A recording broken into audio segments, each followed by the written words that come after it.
নমস্কার বন্ধুরা, আমি আবার আজকে চলে এলাম আমার আরেকটি ছোট ভিডিও নিয়ে।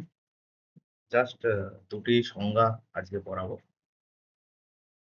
এবং সেই দুটি সংজ্ঞার মধ্যে প্রথমে চলে আসুন। আমরা পড়াবো অমূলদ সংখ্যা বা ইরেশনাল নাম্বার। এতদিন আমরা মূলদ সংখ্যা নিয়ে পড়েছিলাম, তো আজকে একটা ছোট্ট সংজ্ঞা আমি পড়াবো, যেখানে আমরা অমূলদ সংখ্যার সঙ্গে পরিচয় করব। অমূলদ সংখ্যা বা ইরেশনাল নাম্বার কাকে বলে? এটা খুব সহজ সংজ্ঞা হলো, যেসব সংখ্যাকে পি বাই কিউ আকারে প্রকাশ করা যায় না, যেখানে পি ও কিউ পূর্ণ সংখ্যা এবং Q not equals to zero, তাদেরকে অমূলদ সংখ্যা বলে। আমরা মূলদ সংখ্যায় কি বলেছিলাম, যে যেসব সংখ্যাকে পি বাই কিউ আকারে প্রকাশ করা যায় এবং Q not equals to zero, তাদেরকে মূলদ সংখ্যা বলে। তাহলে যেসব সংখ্যাকে পি বাই কিউ আকারে প্রকাশ করা যাবে না, যেখানে Q not equals to zero, তাদেরকে অমূলদ সংখ্যা বলে। তাদের উদাহরণ হিসেবে আমরা বলতে পারি √2, √3, √5 বা 0.01101 ডট ডট ডট, মানে যেসব সংখ্যা কোনো শেষ নেই। এই √2 আমরা যদি এর মান বার করি, তাহলে এর মান কখনো শেষ হবে না। তো এসব ক্ষেত্রে এদেরকে বলা হবে ইরেশনাল নাম্বার। তো এই সংখ্যাগুলোকে আমরা কখনোই পি বাই কিউ আকারে প্রকাশ করতে পারবো না। তো যে কারণে এগুলো হচ্ছে অমূলদ সংখ্যা। তো গ্রিক দার্শনিক পিথাগোরাস প্রথম অমূলদ সংখ্যার ধারণা দেন, এবং এই অমূলদ সংখ্যার সাথে আরেকটি ছোট্ট জিনিস আমি বলে রাখবো, পিথাগোরাসের উপপাদ্য, যেটি কিন্তু খুব ইম্পর্টেন্ট, যেটা আমি একটা প্রাথমিক ধারণা দিয়ে রাখছি। পিথাগোরাসের উপপাদ্য কিভাবে উনি অম্লদ সংখ্যার ধারণা দিয়েছিলেন। তো পিথাগোরাসের উপপাদ্য বলছে যে আমার একটি সমকোণী ত্রিভুজ, ধরা যাক এটি একটি সমকোণী ত্রিভুজ, যার এটি হলো সমকোণ, এটি হলো আমার 90 ডিগ্রি বা সমকোণ। তাহলে আমরা কি জানি, কোন সমকোণী ত্রিভুজের সমকোণ যেটা, তার উল্টো দিকের বাহুটি হচ্ছে তার সব থেকে বড় বাহু বা অতিভুজ,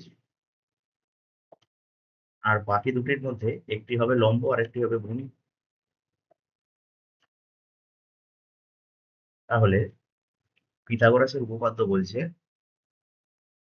যে যে কোনো সমকোণী ত্রিভুজের অতিভুজের ওপর অঙ্কিত বর্গক্ষেত্রের ক্ষেত্রফল তার অপর দুই বাহুর উপর অঙ্কিত বর্গক্ষেত্রের ক্ষেত্রফলের সমান। মানে আমি অতিভুজকে একটি বাহু করে যদি আমরা একটি বর্গক্ষেত্র আঁকি, অতিভুজকে যদি আমরা সি ধরি, তাহলে এই যে বর্গক্ষেত্রটি হবে তার ক্ষেত্রফল, বর্গক্ষেত্রের ক্ষেত্রফল মানে বাহু স্কোয়ার। তাহলে একটি বাহু যদি সি হয়, তাহলে এর বর্গক্ষেত্র হবে সি স্কোয়ার। তাহলে তার অতিভুজের উপর অঙ্কিত বর্গক্ষেত্রের ক্ষেত্রফল হবে সি স্কোয়ার। সেটির ক্ষেত্রফল বাকি দুটি বাহুর উপর অঙ্কিত বর্গক্ষেত্রের ক্ষেত্রফলের সমান। মানে এর লম্ব এবং ভূমি যদি যথাক্রমে এ ও বি হয়, তাহলে তার লম্বর উপর অঙ্কিত বর্গক্ষেত্র হবে এ স্কোয়ার। আর ভূমি যদি বি ধরি, তাহলে এর ভূমির উপর অঙ্কিত বর্গক্ষেত্রের ক্ষেত্রফল হবে যথাক্রমে বি স্কোয়ার। তাহলে আমরা পিথাগোরাসের উপপাদ্য বলছে এই C square equals to A square plus B square. এটি হলো পিথাগোরাসের উপপাদ্য। এই পিথাগোরাসের উপপাদ্যটি আরো ভালোভাবে, আরো ডিটেলসে আমরা পড়বো জ্যামিতি চ্যাপ্টারে। জিওমেট্রি যখন হবে উপপাদ্য পড়বো, সেখানে আমরা আবার নতুন করে ভালোভাবে পিথাগোরাসের উপপাদ্য পড়বো। তো আপাতত আমি পিথাগোরাসের উপপাদ্যের এইটুকুনি ধারণা আজকে দিয়ে রাখলাম। তো আজকের মতো এই দুটো সংজ্ঞা দিয়েই আমার ছোট্ট ভিডিওটি আমি শেষ করছি। আগামী দিন থেকে আমরা চলে যাব আমাদের নেক্সট চ্যাপ্টার।